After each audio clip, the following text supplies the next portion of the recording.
Take out your assignment, please. Graduation speech mo, dapat ngayon pa lang pag-isipan mo na. Hindi ako bakla. Ganito lang talaga ako. Lola, do you wanna talk to anyone po ng high school kayo? So, meaning, pagdating sa Lasal, seryoso na rin tayo. Pwede wag kang cheesy.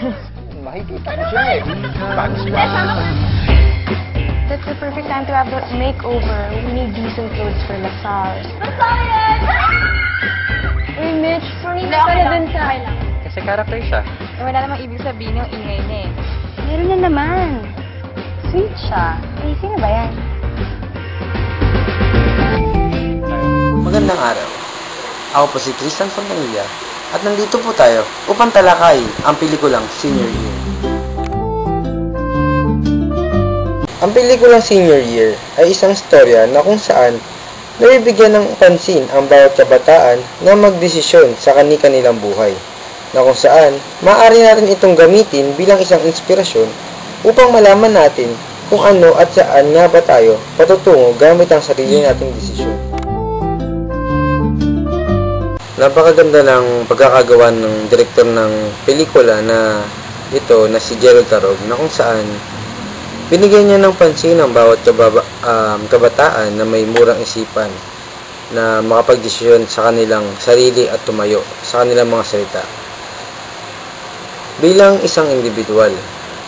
Napakaganda ng mga mensaheng na ibigay ng pelikulang ito, na kung saan makikita natin ang pagkakaiba ng nakalipas at ang mga pangyayari sa ngayon. Kung sino ang magiging matagumpay, kung sino ang magkakatuluyan, at kung sino ang biglang mawawala sa batch ng senior. Ang bawat setting ay angkop na angkop sa ambience ng isang eskwelahan, at talaga namang mararamdaman ng bawat manonood ang pelikula at maalala nila ang araw na sila ay nasa high school pa. Mga camera shots. Ang cinematography nila ay sadyang mahusay at talaga namang pinag-aralan ang bawat anggulo na kinuha, at makikitang hindi lang basta-basta ang mga kuha nito, kundi talagang pinag-isipan at pinag-usayan ang bawat anggulo ng camera. Yung mga bata, magagaling ang mga batang umarte at gumanap sa pelikula. Parang sanay na humarap sa camera. At talaga namang ginampanan nila ang kanilang mga karakter bilang isang professional na actress at aktor. Ang natutunan ko dito sa pelikulang ito ay ang tumayo at ipaglaban ang sariling paninindigan at paniniwala. Kagaya ni Henry na may pangarap na gustong maabot, at ni Teacher Joanne na talagang totoo ang pagkatao at hindi niya kinakaya ang pagiging aktivista niya.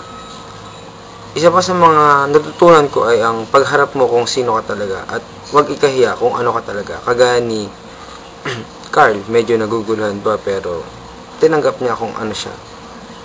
Kagaya ng isang babae na nagkagusto sa isang tomboy, tinanggap niya kahit labag sa papa niya.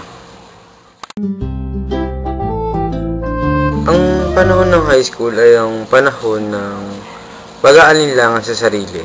Hindi natin alam kung ano o paano tayo haharap sa mga bagong pagsubok pagkatapos ng graduation.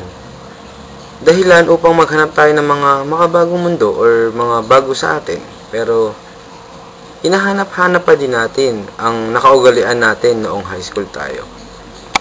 At ito po, si Tristan Fontanilla. Maraming salamat.